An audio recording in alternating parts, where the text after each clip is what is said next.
Hi everyone, my name is Cynthia. Let's talk books, and today I'm here with a super special video that I'm doing in collaboration with Shannon over at That So Pro, and this is the Great Minds Think Alike project. So Shannon actually was the one who reached out to me and suggested that we pick a few books for each other to read, and I thought that was a fantastic idea because for the last, I don't know, 2-3 years, maybe more, almost every book that Shannon talks about in her channel I immediately add to my TBR, especially if it's a book that she liked or loved. Even books she doesn't like and ends up DNFing somehow end up on my TBR. The way she talks about books is just really, really great. Gives you a sense of what's in the book, why she likes them, why she doesn't, and why they might or might not work for you. So if for some reason you're not subscribed to Shannon, please go check her out. So what we've done for this project is that we've chosen 5 books for the other person to read. So she chose 5 books for me to read, and I chose 5 books for her to read. So what I will play now is a clip of Shannon talking about the 5 books that she has chosen for me to read, and then we'll come back after and talk about how these books went for me. Okay, Cynthia, so I have gone ahead and chosen 5 books for you that are all-time favorites for me that I think you're gonna absolutely love. The first is Realm of Ash by Tasha Suri. This is a fantasy inspired by Mughal India. It has incredible world building and really, really interesting magic, and I think what you're really gonna love about this is the themes. There's so much in this about the value put on marginalized people in society, as well as really delving into issues of imperialism and how we come out of that and what to do when you're trapped between an imperial and a native culture. Plus, there is a slow burn romance in this that I think you're absolutely gonna love. And speaking of romance, the next book I chose for you is Man vs. Durian by Jackie Lau. This is the 3rd book in the Baldwin Village series, which you introduced me to, but you just haven't gotten to this book yet, and I really think you're gonna love it. Not only does it have the same things that the rest of the series has, with amazing food writing, just such great descriptions of that, and really interesting social themes as well, and this especially dealing with some of the Me Too movement, stuff like that, but the hero in this is spectacular. He is so unlike heroes in most romance novels. He's just such a gentle and sweet and low-key guy. He isn't ambitious, he isn't domineering, he's just gentle and kind and loving, and I really think you're gonna like it. Next, I chose a historical fiction for you, Cantoras by Carolina de Robertis. And I know that as a historian, you're very picky about your historical fiction, but I think this one is gonna pass your bar. It is just, 1, beautifully written, so incredibly lyrical, atmospheric, you're really immersed in it. But 2, I think that you're just gonna love the historical aspect of it because it's very, very political. It's set in the 1970s and 80s in Uruguay when there was a very anti-queer, very oppressive dictatorship, and we follow a group of 5 queer women who kind of come together and form community. It is just really beautiful and heartwarming in that power that they show in collective action, and I think you're gonna love that. Then, since you've gotten into graphic memoirs recently, I chose one of my absolute favorites, Good Talk by Mira Jacob.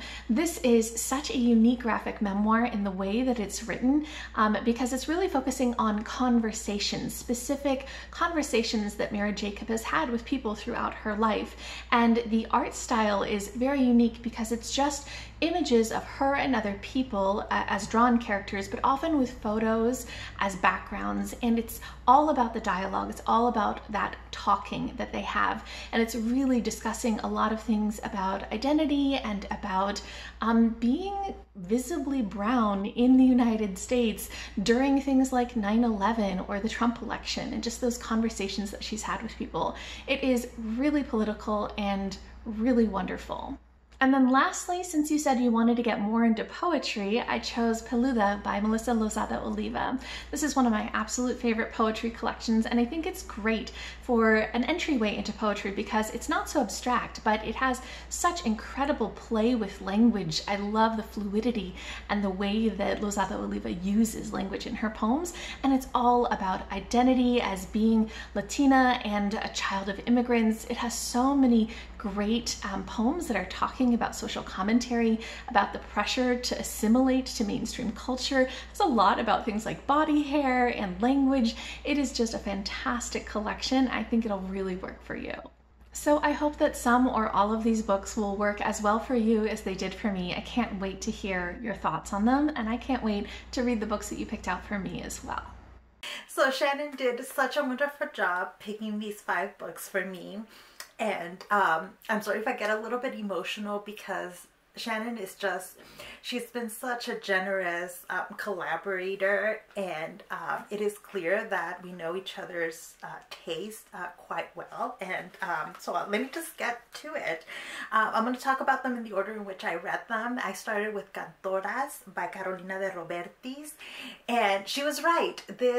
I have a hard time with historical fiction, but this was perfect. One, because it's set in Uruguay, so it's not a history I'm super familiar with, but also the themes of this. It's following these 5 women as they struggle in a dictatorship, and they struggle with their identity, with their sexuality, with finding their place and surviving this dictatorship, and forming friendships and finding love and exploring their sexuality and all of that at the same time that it tells the story of this dictatorship in Uruguay in the 70s and 80s.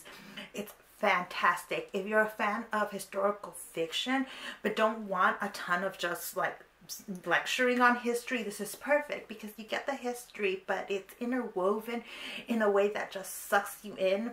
Plus, these 5 women each just go through such similar but different experiences that you just can't help but connect.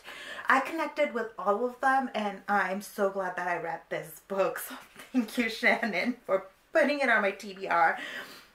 The next book I read was Good Talk, A Memoir and Conversations by Mira Jacob. And again, this was a 5-star read for me, and I got really emotional while reading this graphic novel because a lot of the kind of sections of this graphic novel are Jacob's talking to her son about, you know, things like the election of Donald Trump and the rise in xenophobia and racism becoming much more overt, and how to deal with, or how at least Jacobs and her family dealt with family members who were Trump supporters. And fortunately, I did not have to deal with that, but it was a very common experience, and it was really fascinating and wonderful to hear Jacobs talk about her experience of it through this graphic novel format. Like Shannon said, I'm really into graphic novels at the moment, and this is excellent, just excellent. The next book was Man vs. Durian by Jackie Lau, and Valerie and Peter are such an amazing couple in this book. Peter, like Shannon said, is not a very ambitious hero, but he is full of cinnamon. He's a cinnamon roll hero.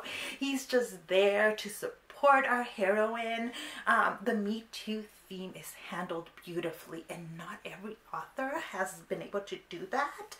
I've seen it in several books, sometimes handled okay, other times not handled so well. But Jackie Lau does such a wonderful job with that topic here, and the way the hero reacts to our prickly heroine is just, it's amazing. It's heartfelt. I'd already read Jackie Lau. I already knew she was a good writer, but this just kind of raised my appreciation for her and her romance novel so much more, and I am so glad. It's also funny. It's also, I'm like, it's not a serious, it can be a serious romance novel, but then there's this whole thing with Durian that the hero and the heroine kind of have fun with. That was just really nice, really nice. Next, I read Realm of Ash by Tasha Suri, and I'm like, Shannon knows me so well that, yeah, the romance story in this book, like, yes, yeah, I was rooting for them the whole time, but also the story of, like, colonialism, of how to engage with an empire when you are invested in the empire to some extent, but also clearly don't belong to it in a lot of ways. The story of family, of sisterhood, of political intrigue. All of the themes in this book just like had my brain going over and over, and it was perfect because I was reading this book while so many other things were going on in the world, and so it allowed me to engage in a world that was similar but different enough with all the magical elements. I'm so glad, and I'm so reading the first book in this series next month. And then finally Peluda by Lozada-Oliva. This was the book that was the most iffy for me because it's poetry. I do want to get more into poetry, but poetry is hard for me, probably because of the experience I had with it in high school, which was not an entirely positive one. And whenever you're forced to engage with literature in that way, it can really sour you on that particular kind of literature. And so that's what school had done for my relationship with poetry. And Shannon just hit the nail on the head with this book. It is a really good introduction for someone wanting to get into poetry like me. One, because it's short, and also because of the theme of immigration and being like the child of immigrants and having complicated relationships with your parents, with your body. The word peluda, the title of the collection, means hairy, and so there's a lot of poems dealing with body hair, and I don't quite have the exact same relationship that the author has with body hair. But I really understood a lot of what she was talking about here, the way she talks about her parents. In addition, the poetry is not like super stylized. Like there was style in the form and in the way the poems are laid out, but it was not inaccessible. And that's what sometimes I think the fear is for a lot of us when we approach poetry, is that it can be inaccessible and it feels like a totally different language. And these poems don't feel that way. Some of them even feel and have a very narrative structure to them while still being very clearly poetic.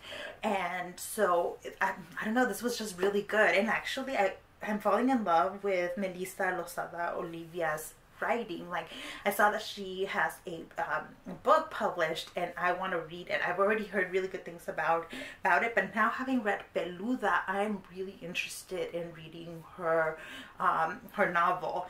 And overall, like I said, all of these were 5-star reads for me. Yeah, these were all like favorites of the year. They're all very different in different categories, but within their categories, within their genres, they are standouts for me. And I'm predicting that that Shannon must have DNF'd at least one, maybe 2 or more of the books I suggested for her, but that's okay because the goal here was just kind of, hey, read this, tell me what you think. And I am just like, I loved every single book you picked, Shannon. And honestly, if you want to follow somebody who consistently has fabulous recommendations and just knows how to talk about books, Shannon is your person. She really is. Based on how much I loved all of these books, if anyone has any recommendations as to what other books I should pick up, leave them down below. Please go check out Shannon's video on this as well, and let's see how she did, because as of filming this video, I don't know how she did with all of these books, so let's go see.